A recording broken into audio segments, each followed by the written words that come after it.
The signal, the vast emptiness of space, carried many secrets, but none so desperate as the signal that pulsed across the stars that day. It traveled through the void, a digital cry for help encoded with terror and hope. The Nilarians, a peaceful species of crystalline beings from the Andromeda Edge, had exhausted all options. Their civilization, once spanning 12 planets across 3 star systems, had been reduced to a single world under siege. Commander Ilara Shepard stood on the observation deck of Earth's Deep Space Monitoring Station Epsilon, her steely gray eyes fixed on the holographic representation of the signal. 20 years in Earth's Special Operations Command had taught her to recognize desperation when she saw it. "How long has it been transmitting?" she asked, her voice cutting through the silence of the deck. Lieutenant Jung checked his console. 17 Earth days, Commander. It's broadcasting on all frequencies, even the ancient radio bands. They want to be heard by anyone, and we're the only ones who picked it up. It appears so. The signal originates from the Andromeda Edge, a region most galactic maps mark as uninhabited. Either everyone's ignoring them, or we're the only ones listening in that direction. Shepard finished. Earth had spent the last century building an elaborate network of listening posts that reached far beyond what the galactic community believed possible. Humanity had learned long ago that knowledge was survival. Admiral Victor O'Cuffer's hologram materialized beside Shepard, his dark features set in a grim expression. As head of Earth's Defense Council, his presence signaled the gravity of the situation. "You've analyzed the signal?" he asked without preamble. Shepard nodded. "It's a distress call from a species called the Nilarians. They're under attack by something called the Vorax Empire. The translation I estimates they have less than 1 planetary rotation before their defenses fail completely. And why should Earth care about an alien war in a distant part of the galaxy?" It was a fair question. For 200 years, humanity had maintained a policy of strict isolation, watching the galaxy from the shadows, learning, adapting, but never revealing their true capabilities. Earth was officially classified as a pre-FTL primitive world in galactic records, a fiction humanity had carefully maintained. "Because, sir," Shepard replied, "the Vorax Empire is expanding toward our sector. The Nilarians are just the latest in a long string of conquests. Intelligence suggests they'll reach our detection perimeter within 50 years. O'Cuffer's expression didn't change, but Shepard knew him well enough to recognize the calculation happening behind those eyes. "You're suggesting we intervene, break our cover." "I'm suggesting we make a strategic alliance. The Nilarians have technology we could use, crystalline computing that's resistant to our harshest environments. And they have extensive star maps of regions we haven't been able to access. And if the galaxy discovers that Earth isn't the backwater world they think it is," Shepard allowed herself a small smile, "then they'll learn what we've known all along, sir, that surviving on a death world makes for the deadliest beings in the galaxy." 12 hours later, Earth's response was set in motion. The Aurora fleet, 7 warships that represented the pinnacle of human military technology, disengaged from their hidden lunar docks and accelerated toward the edge of the solar system. Captain Maya Rodriguez stood on the bridge of the EDS Nemesis, the fleet's flagship, watching as her crew prepared for their first official contact with alien life. Earth had observed, studied, and occasionally infiltrated alien societies for decades, but never as themselves, never as representatives of humanity. "Stealth systems engaged, Captain," her XO reported. "We're dark to all known detection methods." Rodriguez nodded. The Aurora fleet employed technology reverse-engineered from a dozen different alien ships that had crashed on Earth over the centuries. Humanity had become exceptionally good at taking apart the technology of others and improving upon it. Jump coordinates locked in. The fleet is ready on your command." Rodriguez took a deep breath. This moment would change human history forever. "Execute jump." Space folded around the 7 ships, compressing 11,000 light-years into a single step through the void. When reality reasserted itself, the fleet emerged on the edge of the Nilarian home system. The scene that greeted them confirmed their worst fears. A blockade of massive, angular ships surrounded the crystalline world of Nilar. The planet's once beautiful cities, visible even from orbit as glittering formations, now showed dark scars where bombardment had shattered the crystal structures. Scan complete, the tactical officer announced. 47 Vorax vessels in orbit. Heavy bombardment of the northern hemisphere. Detecting approximately 3 million Nilarian life signs concentrated in the southern continent. Their planetary shield is failing. Rodriguez studied the tactical display. The Vorax ships were impressive, heavily armed and armored, with design elements that suggested a species evolved for war. Open a channel to the Nilarian Defense Forces, she ordered. After several moments, the main view screen flickered to life. A beam made of translucent purple crystal appeared, its faceted features arranged in what Rodriguez's cultural briefing suggested was an expression of shock. This is Captain Maya Rodriguez of the Earth Defense Ship Nemesis. We received your distress signal and have come to offer assistance. The crystalline being's facets rearranged, light pulsing through its form in what the ship's AI translated as confusion and hope. Earth, we have no record of your world in our star charts, the being replied, its voice a harmonic resonance that the ship's systems converted to human speech. I am High Defender Zalrin of Nilar. Our gratitude for your response, but I fear you have arrived only to witness our end. The Vorax are too powerful. Rodriguez allowed herself a small smile. With respect, High Defender, I suggest you reserve judgment on what is possible. We request that you transmit your shield frequencies to our ships so we can extend our protection to your remaining population centers.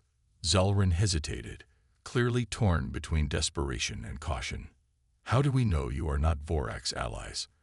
Another deception to breach our final defenses. You don't, Rodriguez replied honestly.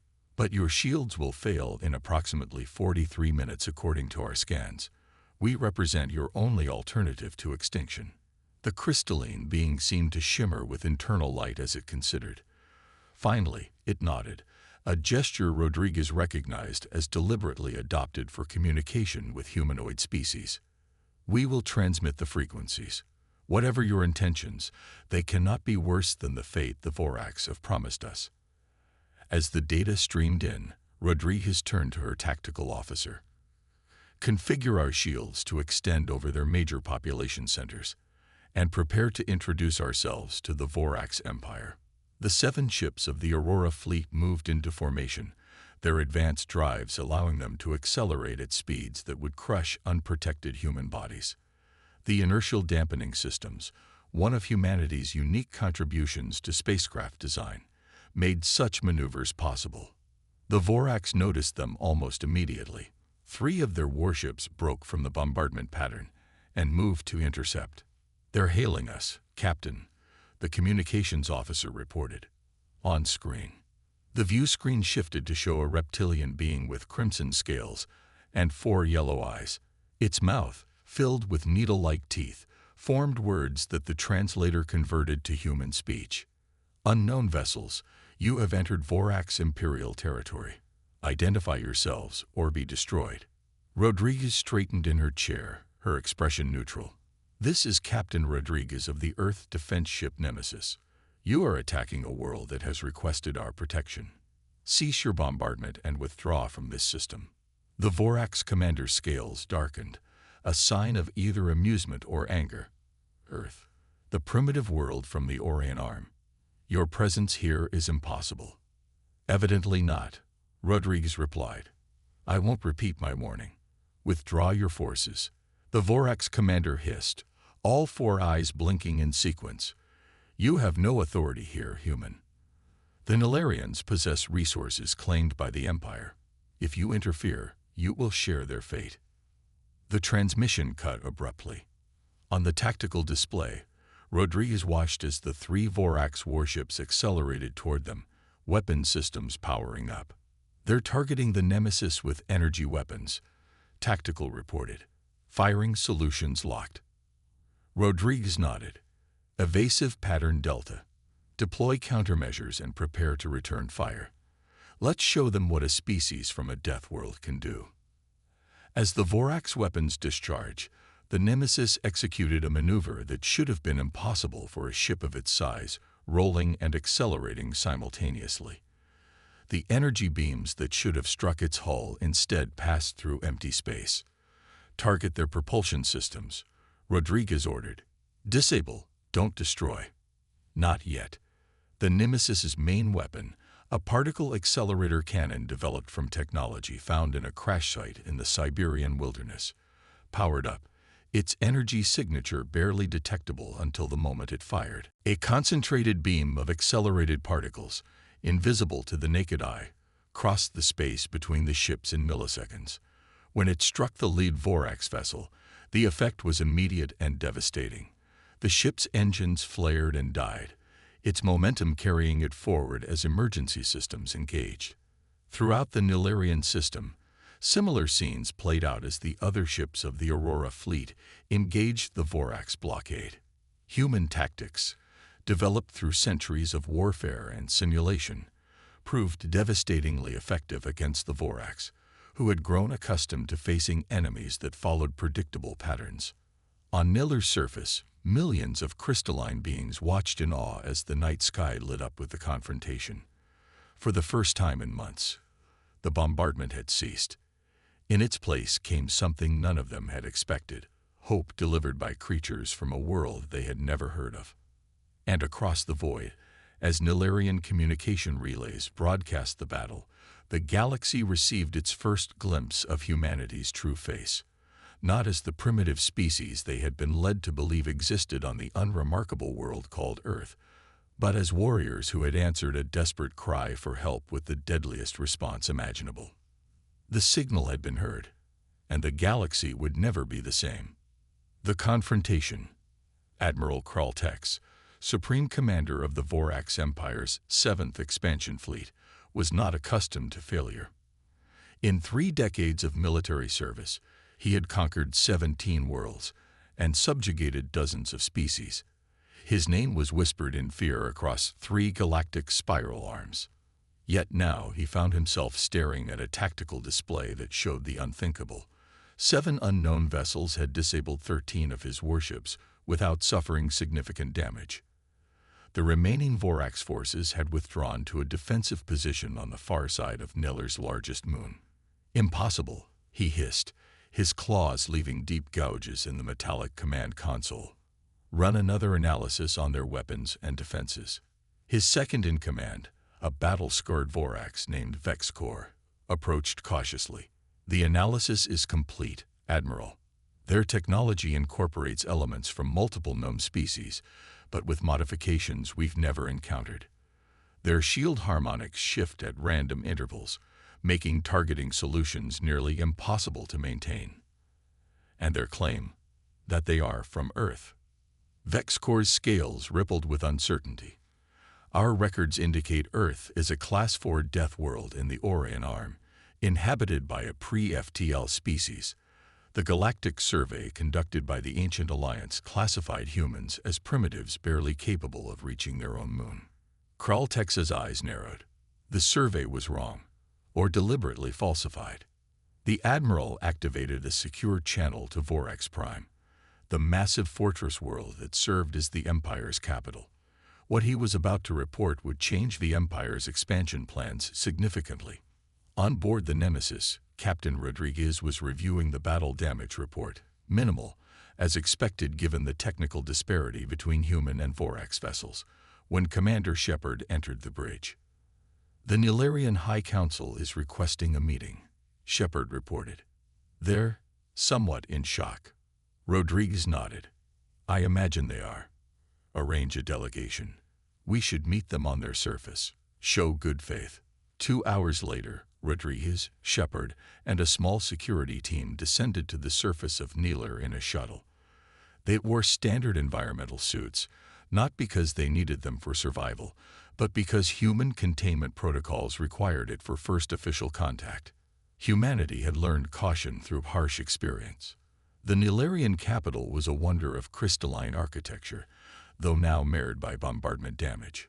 Buildings that rose like faceted spires caught the light of the system's binary stars, refracting it into rainbows that danced across the alien landscape. Despite the damage, it remained one of the most beautiful sights Rodriguez had ever seen. The Nilarian Council received them in a chamber whose ceiling opened to the sky, a deliberate choice, Rodriguez suspected, allowing the Nilarians to see the human ships that now protected them. High Defender Zalrin led 7 other crystalline beings into the chamber, each a different color and structure. They moved with a grace that belied their seemingly rigid forms, their bodies making musical sounds as crystal facets shifted against each other. Representatives of Earth, Zalrin began, voice resonating through the chamber. You have our deepest gratitude. When we sent our distress signal, we had little hope of rescue. No one stands against the Vorax Empire. Rodriguez removed her helmet, following first contact protocol. The atmosphere, as expected, was breathable for humans with only mild discomfort from higher oxygen levels. The Vorax made a strategic error in ignoring worlds they deemed insignificant, she replied. We are pleased we could arrive in time. A Nilarian with azure crystalline formations stepped forward. I am Elder Tylvex, Chief Historian. Our records contain no mention of your species or your world. How is this possible? Shepard exchanged a glance with Rodriguez before answering. Earth has deliberately maintained a low profile in galactic affairs. We found it advantageous to be underestimated. The Nilarian Council members vibrated in what the human translation software identified as their version of murmured conversation. Yet you possess technology that rivals or exceeds that of the oldest spacefaring species, another council member noted. Your ships moved in ways that defy known physics. Earth is classified as a death world by galactic standards, Rodriguez explained. Our gravity is higher, our radiation levels more intense, our ecosystems more competitive than most habitable planets. These conditions shaped our evolution and our approach to technology.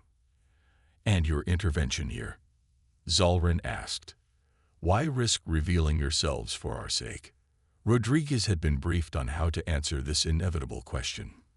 The truth that Earth had strategic reasons for wanting access to Nilarian crystalline technology, and their position as a buffer between Earth and the expanding Vorax Empire, would be diplomatically unwise to state so bluntly. We believe in self-determination for all sentient species, she said instead. The Vorax Empire's expansion threatens that principle. Additionally, we hope this might be the beginning of a mutually beneficial relationship between our peoples. Before Zalrin could respond, a Nilarian communications officer burst into the chamber, crystal body pulsing with urgent light patterns. High Defender, the Vorax fleet is being reinforced. Our long-range sensors detect 3 dreadnoughts and at least 20 support vessels entering the system. Rodriguez's communicator chimed immediately. Captain, this is Nemesis. Confirmed multiple Vorax signatures inbound. Estimated arrival time: 17 minutes. The human captain turned to Shepard. Return to the shuttle and coordinate with the fleet. I'll finish here. As Shepard departed, Rodriguez faced the Nilarian Council. Your people should seek shelter. The next phase of this conflict will be more intense. Zalrin's crystalline form shimmered with what Rodriguez interpreted as determination. We have sheltered and hidden for too long, Captain. The Nilarian Defense Force will join your ships in orbit. We are few, but our remaining vessels have weapons that may prove useful. Rodriguez nodded her respect. Then let's make our stand together. 16 minutes later, Rodriguez was back aboard the Nemesis as the reinforced Vorax fleet emerged from hyperspace. The tactical display showed the grim reality. The 7 Earth vessels and 3 remaining Nilarian ships now faced 31 Vorax warships, including 3 massive dreadnoughts that dwarfed everything else on the battlefield. They're hailing us, the communications officer reported. The main view screen activated to show a Vorax larger and more heavily decorated than the previous commander. 4 yellow eyes glared at Rodriguez with cold calculation. I am Admiral Kraltex of the Vorax Empire, the reptilian being announced. Your interference in Imperial affairs is an act of war against the Empire. Surrender your vessels, and we may show mercy to your primitive world. Rodriguez maintained a neutral expression. Admiral, we've received no formal declaration of war from your government, nor any diplomatic communication whatsoever. Your attack on the Nilarians, however, is a clear violation of galactic conventions regarding sovereign species. The Vorax Admiral's scales darkened with anger. You hide behind laws you have no part in, human. Your world is not even recognized by the Galactic Concord. You have no standing. Perhaps, Rodriguez conceded, but we do have 7 ships that disable 13 of yours without suffering significant damage. I suggest we discuss terms before testing whether that ratio holds with your reinforcements. Kraltex bared needle-like teeth in what might have been a smile. Your confidence is misplaced, Captain. Our initial forces were unprepared for your unconventional capabilities. That advantage is lost now. The transmission ended abruptly. On the tactical display, the Vorax fleet began to spread into an attack formation. All ships, combat stations, Rodriguez ordered. Execute Protocol Omega. Throughout the Aurora fleet, crews moved with practiced efficiency. Unlike most galactic powers, humans still relied heavily on living operators rather than automation.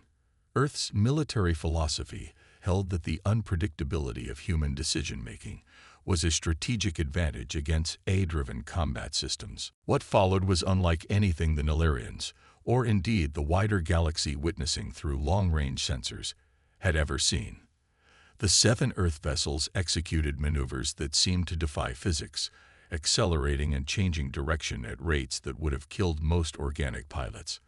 Their weapons fired with precision that neutralized Vorax targeting systems, and their defensive countermeasures created ghost images that confused enemy sensors. The 3 Nilarian vessels contributed as well, their crystalline energy weapons proving surprisingly effective against Vorax shields. It was a dance of destruction choreographed by beings who had evolved on a world where combat was not just a military exercise, but a fundamental aspect of survival. Yet the Vorax numbers began to tell. 2 human vessels suffered significant damage, forced to withdraw behind the protective screen of their companions. A Nilarian ship exploded in a shower of crystalline fragments when 3 Vorax cruisers concentrated fire on it. On the Nemesis's bridge, Rodriguez watched the tactical situation deteriorate. We need to change our approach, she decided. Prepare the Genesis protocol. Her XO looked up sharply.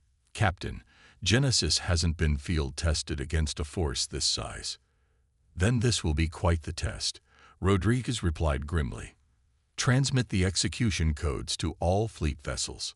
Throughout the Aurora fleet, specialized systems powered up. Technology that represented humanity's most closely guarded secret, based on principles discovered in the ruins of an ancient ship found buried deep beneath Earth's Antarctic ice. The Genesis protocol was designed as a last resort. All ships reporting Genesis systems online, Tactical announced. Charging sequence initiated. Rodriguez opened a channel to the Nilarian vessels. Nilarian command, this is Captain Rodriguez. Withdraw your ships to coordinates being transmitted now.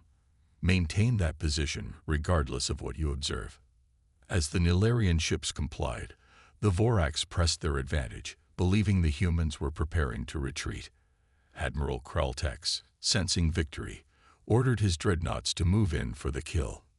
Genesis systems at full charge, Tactical reported. Ready on your command. Rodriguez took a deep breath. Execute Genesis protocol.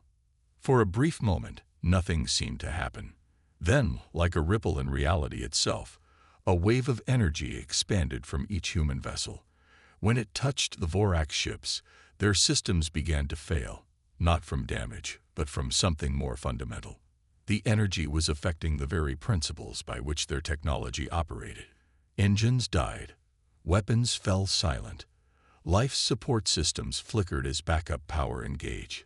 Throughout the Vorax fleet, confusion reigned as officers tried desperately to understand what was happening. Admiral Kraltex stared at his darkened command console in disbelief. Only emergency lighting illuminated the bridge of his flagship. "What is this sorcery?" he demanded. "Get our systems back online immediately." His officers worked frantically, but to no avail. Whatever the humans had done, it had rendered Vorax technology temporarily useless. On the Nemesis, Rodriguez opened a channel that broadcast across all frequencies. "Admiral Kraltex, this is Captain Rodriguez.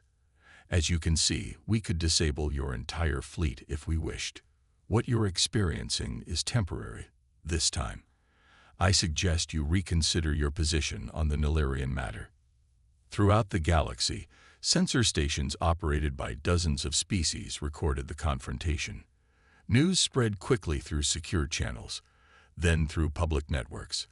A species from a death world, one that most galactic powers had written off as primitive, had just neutralized a significant portion of the Vorax Empire's military might.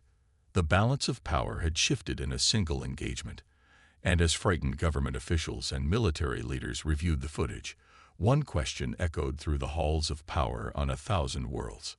What else were the humans hiding? The revelation. The Grand Assembly Chamber of the Galactic Concord hadn't been filled to capacity in over 3 centuries.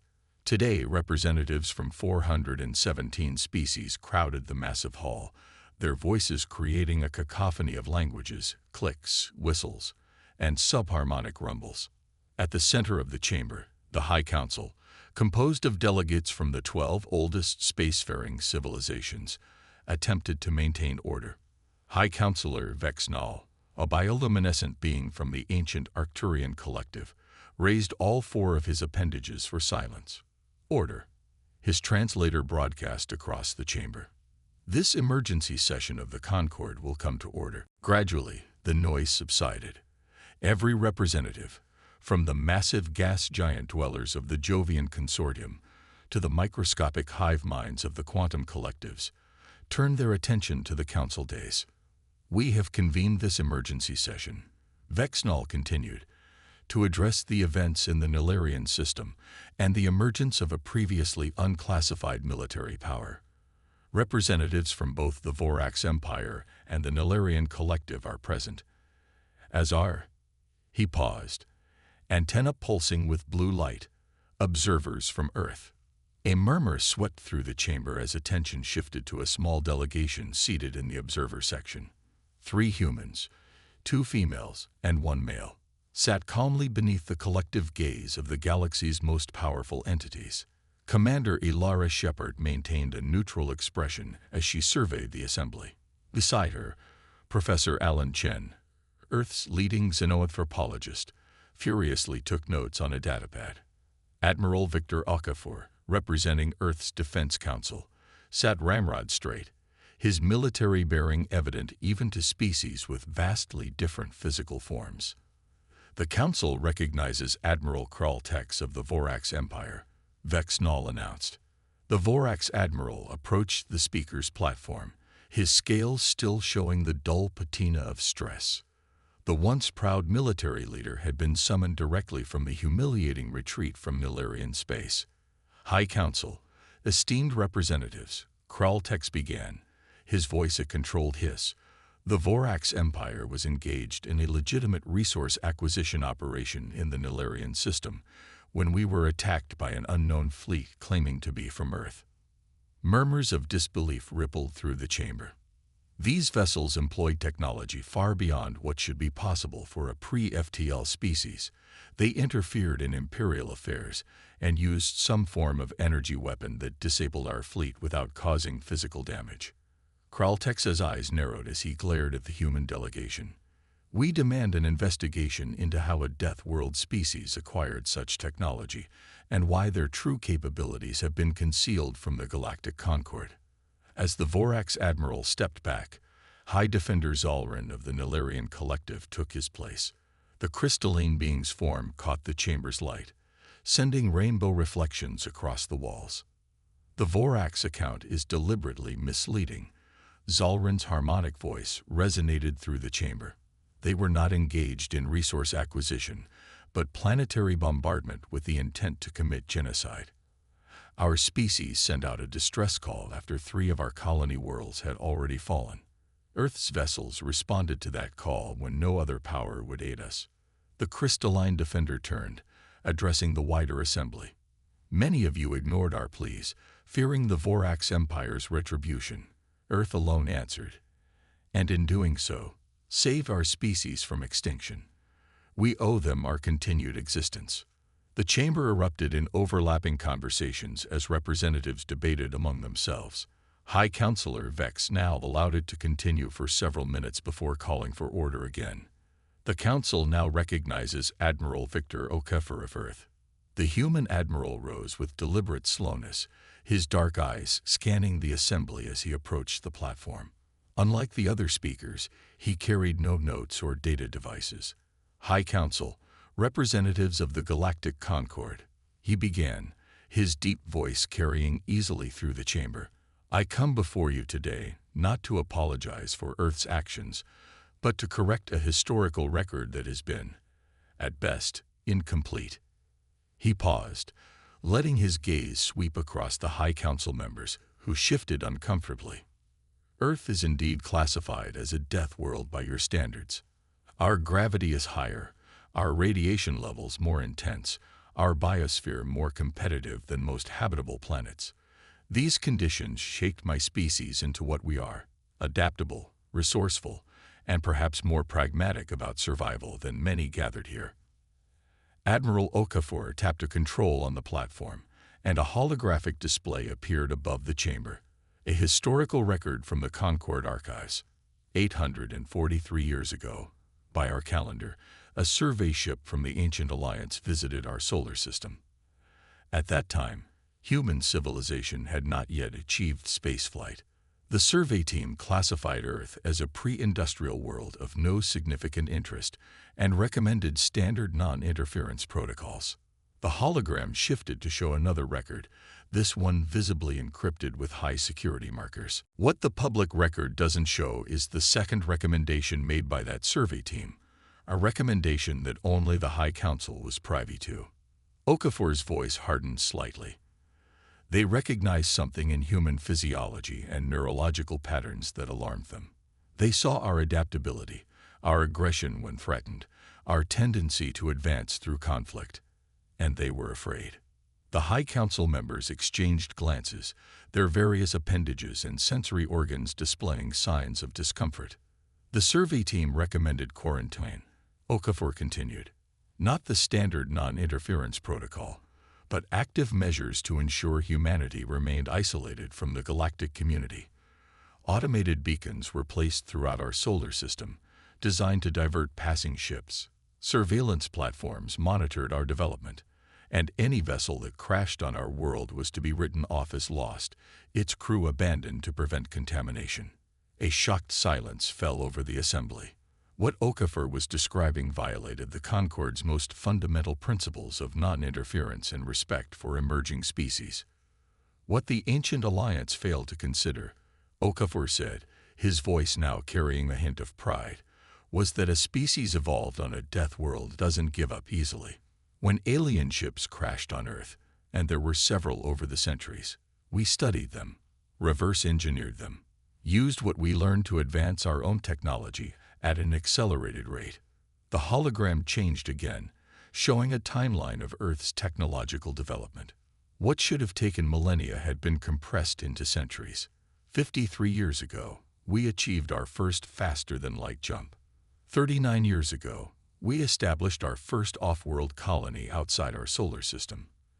And 27 years ago, we discovered the quarantine beacons and understood the truth about our isolation.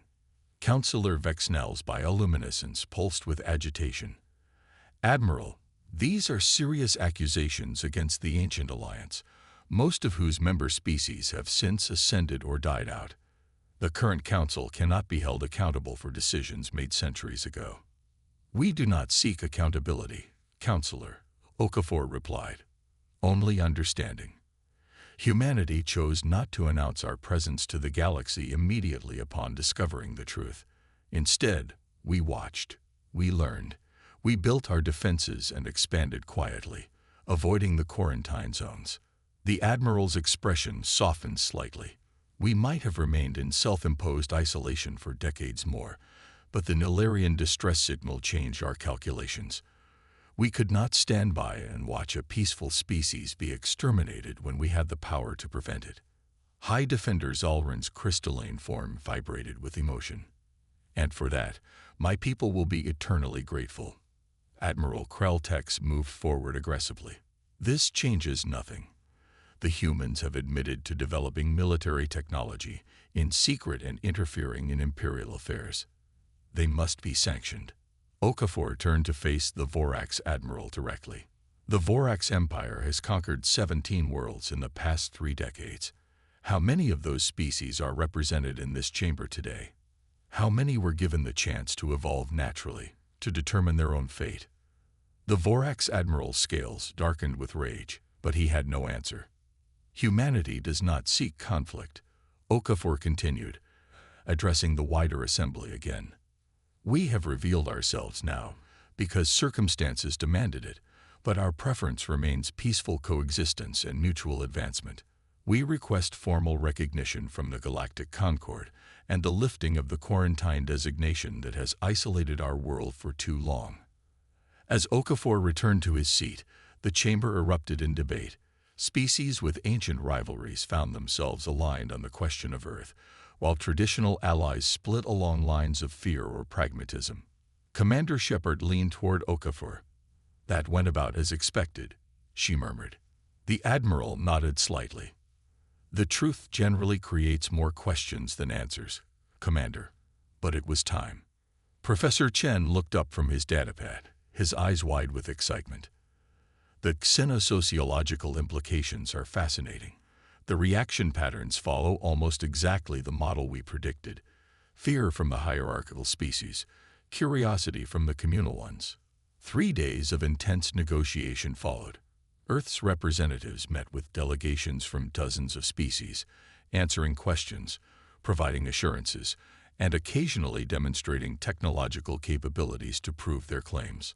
On the 4th day, the High Council reconvened the General Assembly to announce their decision. After extensive deliberation, Councillor Vexnal declared, "The Galactic Concord has voted to formally recognize Earth as a sovereign interstellar power. The quarantine designation has been lifted, and all associated technology will be decommissioned." A mixture of applause and muttered concerns greeted the announcement. Furthermore, the councillor continued, "The Vorax Empire has agreed to withdraw all forces from Nilarian space and recognize their sovereignty." He didn't mention the private meeting where Admiral Okafor had shown the Vorax Emperor footage of what the Genesis Protocol had done to his fleet, and what more advanced human weapons might be capable of. Finally, a joint scientific and cultural exchange program between Earth and interested Concord members will be established to facilitate peaceful integration of human technology and knowledge. As the assembly dispersed, Shepard, Okafor, and Chen were approached by a delegation led by High Defender Zalrin, and including representatives from a dozen other species. "Admiral," Zalrin's crystalline voice resonated, "many of us have questions about Earth that were not addressed in the general session. Would you be willing to meet privately?" Okafor nodded. "Of course, High Defender. Earth has much to share, and even more to learn." As they moved toward a smaller conference chamber, Professor Chen couldn't contain his enthusiasm. "This is unprecedented. Direct cultural exchange with over 400 species simultaneously. The adaptive challenges alone will be—" "One step at a time, Professor," Shepard interrupted with a smile. "We've been isolated for most of our history. Let's not try to meet everyone on the first day." In the conference chamber, representatives from species as diverse as the gaseous Hurl and the aquatic Merilith gathered around the humans with a mixture of Karatriclod, hit the max length for a message and has paused its response. You can write continue to keep the chat going.